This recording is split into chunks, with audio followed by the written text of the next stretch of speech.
नमस्कार। कांग्रेस के दिल्ली के कद्दावर नेता अरविंदर सिंह लवली अब बीजेपी का दामन थाम चुके हैं, यह हम सब जानते हैं। अब बीजेपी के साथ रहने की कसम खा रहे हैं। लेकिन अरविंदर सिंह लवली दिल्ली की राजनीति में पलटी मारने के लिए जाने जाते हैं। फिलहाल हाल के सालों में वो ऐसे चुनाव से पहले 3 बार पलटी मार चुके हैं। कभी शीला दीक्षित सरकार में आधा दर्जन मंत्रालय संभालने वाले लवली दिल्ली कांग्रेस के 2 बार अध्यक्ष रह चुके हैं। पूर्वी दिल्ली में लवली की पकड़ काफी गहरी है। हालांकि इसके बाद भी वो पिछले कुछ चुनाव में हार चुके हैं। इसके बाद भी अगर ये कहा जाए कि लवली के बीजेपी में जाने से पूर्वी दिल्ली लोकसभा सीट पर अब समीकरण बदल जाएगा तो गलत नहीं होगा। समझिए कैसे दिल्ली की राजनीति को प्रभावित करेंगे बीजेपी के अरविंदर सिंह लवली।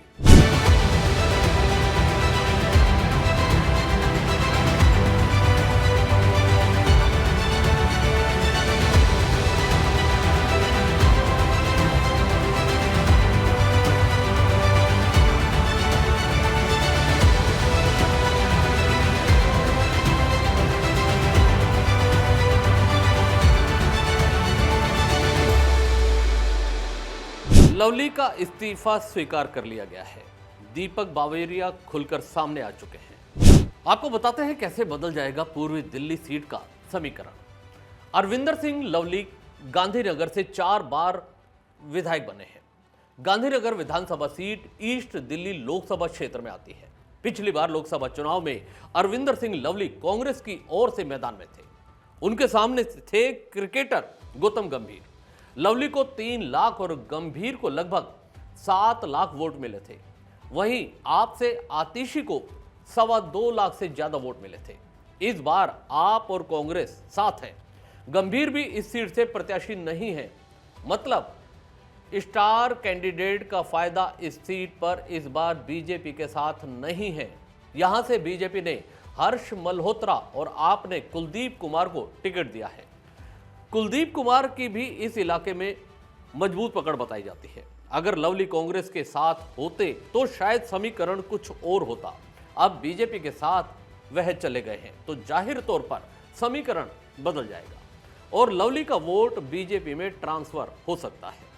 अरविंदर सिंह लवली ने पहली बार पलटी 2017 में मारी थी। तब दिल्ली में नगर निगम का चुनाव चल रहा था। आप दिल्ली की सत्ता में थी और बीजेपी एमसीडी की सत्ता में। कांग्रेस से सत्ता केजरीवाल छीन चुके थे, जिसके बाद एमसीडी में अच्छा प्रदर्शन करने के लिए कांग्रेस जोर लगा रही थी। तब एमसीडी 3 भागों में बटी हुई थी, नॉर्थ, साउथ और ईस्ट। कांग्रेस ईस्ट दिल्ली में अरविंदर सिंह लवली के सहारे आगे बढ़ने की तैयारी कर चुकी थी। लेकिन एन वोटिंग से कुछ दिनों पहले अरविंदर सिंह लवली ने भाजपा ज्वाइन कर ली थी। लवली के इस कदम से कांग्रेस सख्ते में आ गई थी। अरविंदर सिंह लवली से बीजेपी को फायदा हुआ। बीजेपी ईस्ट दिल्ली में सत्ता में बरकरार रही। बीजेपी ने 2012 के मुकाबले 2017 में 12 सीटें ज्यादा जीती।